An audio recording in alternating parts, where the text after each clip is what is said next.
Hi, I'm Bill from CJ Pony Parts. We recently introduced you to our new project car, this 1965 Mustang Coupe parked behind me. In case you missed it, this is a nice original low mileage car. We want to do some basic upgrades on to make the car a lot more fun to drive. We want to keep the original flavor as it is a low mileage, mostly survivor car.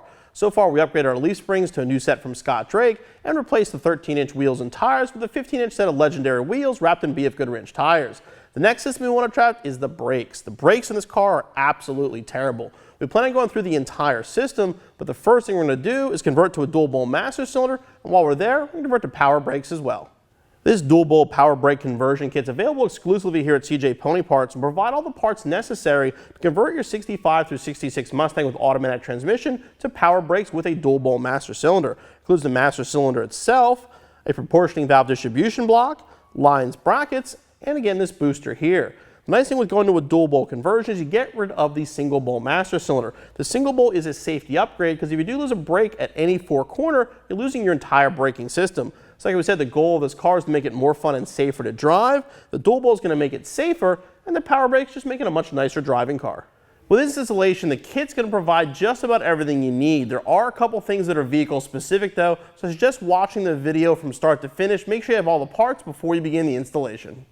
For this installation, let a 3/8 ratchet, 1/2 inch socket, 9/16 socket, short extension, a 3/8 line wrench, 1/2 inch line wrench, 9/16 line wrench, a 12mm wrench, 1/2 inch wrench, 9/16 wrench, an 11/16 wrench, if you have them, a 12mm and 9/16 crowfoot, and a decent sized screwdriver.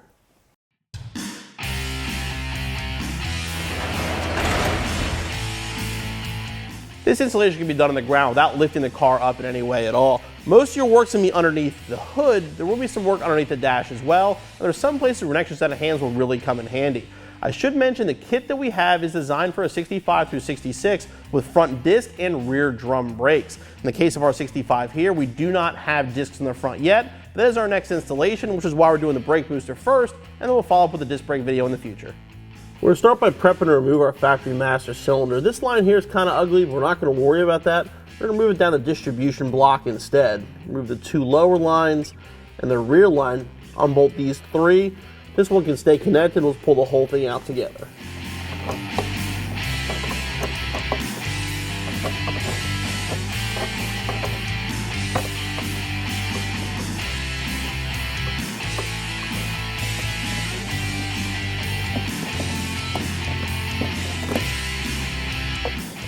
Now we can remove the bolt for the distribution block.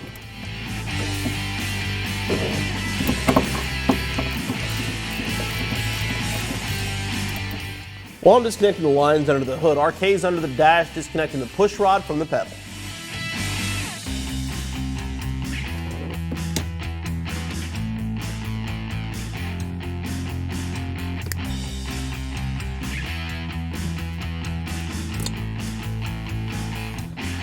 Okay, now we can remove the master cylinder. Remove the two bolts first.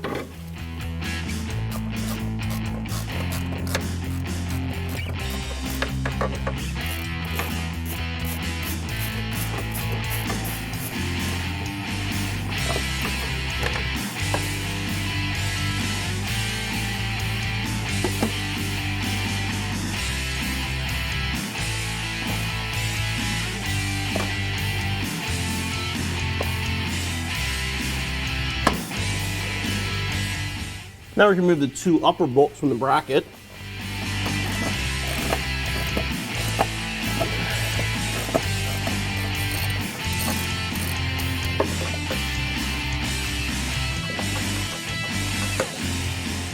We're ready to install the brackets for our new booster. You're going to reuse the original hardware. If you do have the hardware like we have with a washer built in the head though, these will not fit. As you can see, it won't fit flush. So you want to get two more original style master cylinder bolts, they will work.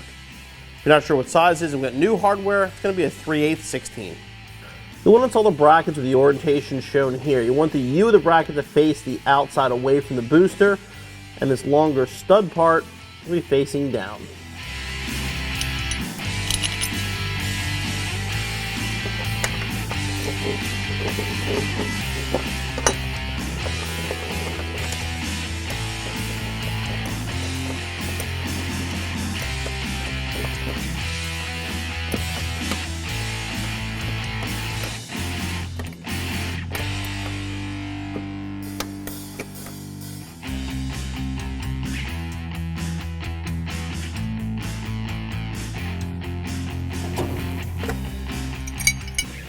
Same thing with the other bracket.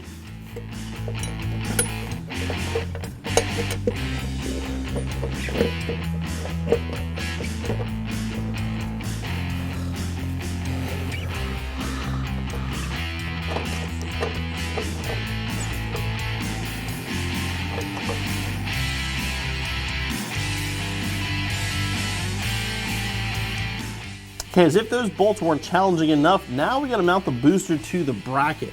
So we want to make sure, first of all, it lines up. Got a little bit of play, so you should be good. Now you got to get nuts on the back of all 4 posts. These 2 are somewhat easier to see. Obviously, there's one here and then one way back in the corner. So what I want to do is walk it kind of off the bracket a little bit to give yourself a little more room.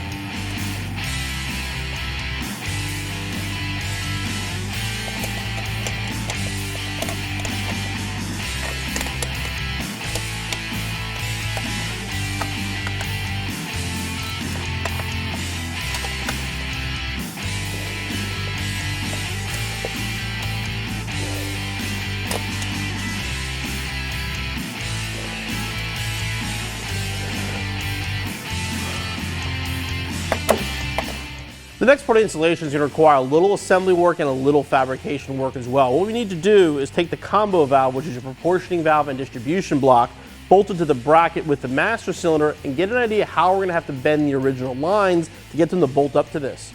The bracket on this side here is going to face the firewall. Proportioning valve is going to mount underneath it, the black piece pointing outward.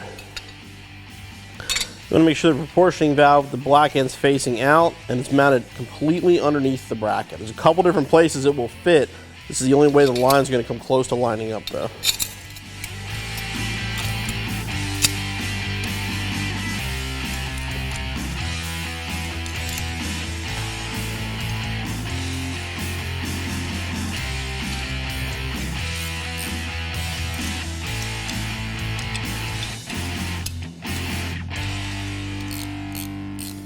Now we're going to bring the master cylinder over, get an idea where it's going to go, and connect the supplied lines between the distribution block and the master cylinder.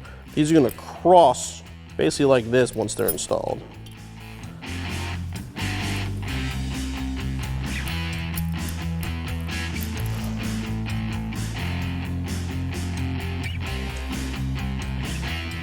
Let me go back and tighten them up. What we're going to do now is bolt the assembly to our booster and start bending the lines to get an idea where they're going to go. Basically, the back line is going to fit on the back here. This is your rear brakes. And the other 2 lines will be bent to your 2 front brakes here. You will need an adapter for this rear one more than likely, depending on what your car you're working on. In our case, we actually went ahead and bent them in advance, but we'll show you roughly how everything looks when it's mocked up. And here you can see with a little bit of careful bending, our rear line with the adapter is right in the back where it needs to be. And then our 2 front lines are also where they need to be as well. And we're going to take the assembly back off so we can bench bleed the master cylinder.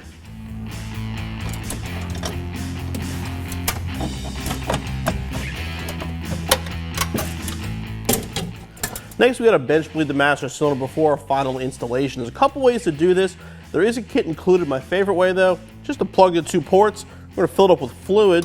Use the screwdriver to act as the push rod. Basically just pushing it out a bunch of times so we get all the bubbles out of it.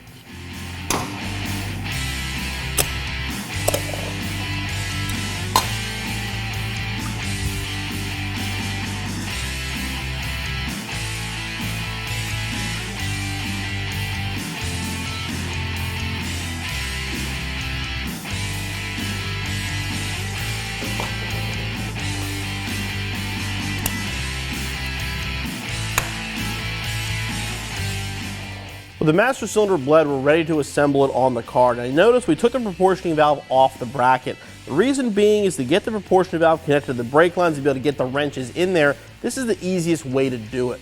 Once this is bolted to the line, then we can reinstall the bracket and finally the master cylinder.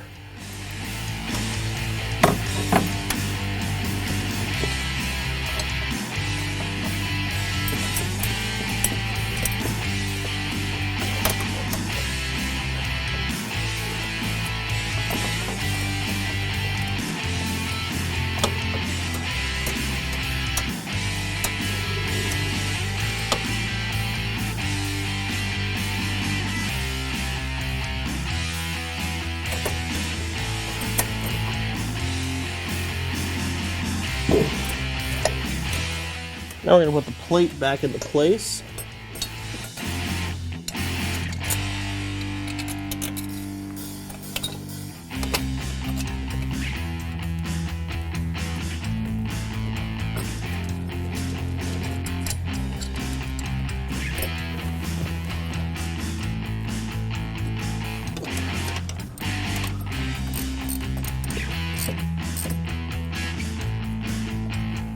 Now we're going to install a piston adapter inside there.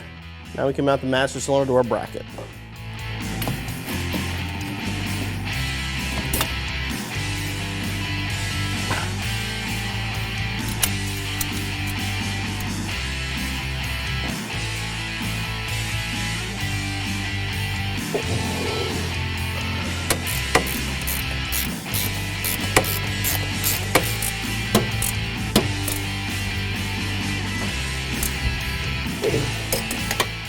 Once everything's lined up, you can tighten down the two lines between the master cylinder and the proportioning valve. Okay, everything under the hood done. Now we're moving back under the dash. RK is going to connect the push rod to our new booster and then connect it back to the pedal.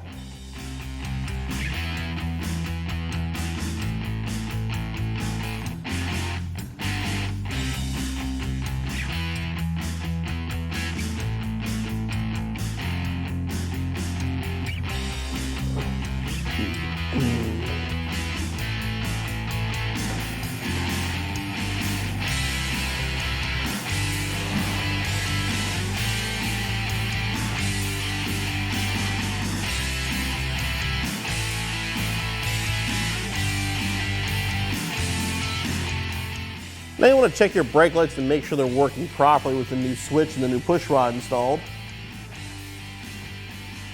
Everything looks good there. If the light is permanently on, you want to modify the push rod, possibly tighten it up a little bit. You may have to slightly grind the edge for clearance, but not on at all. Again, lengthen the push rod, get the adjustments right to make sure it's touching the switch. The brake light working, now the mechanicals are just about finished. The last step in the process is you're going to need vacuum for the booster to work.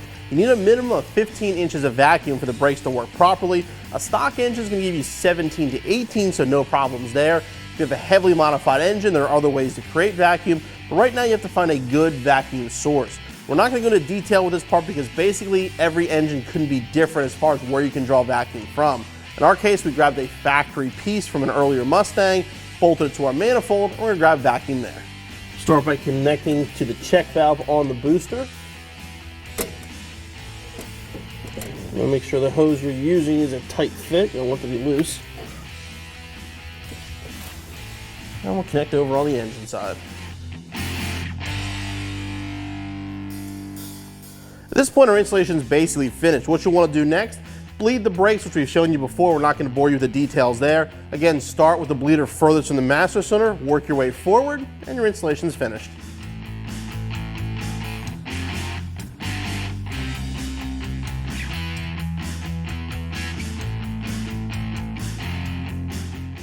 This power brake conversion kit's an excellent upgrade for any 65 through 66 Mustang with an automatic transmission. The power brakes make the car a lot more comfortable to drive and a lot more consistent when braking as well. And the dual bowl is an excellent safety upgrade over the original style single bowl master cylinder.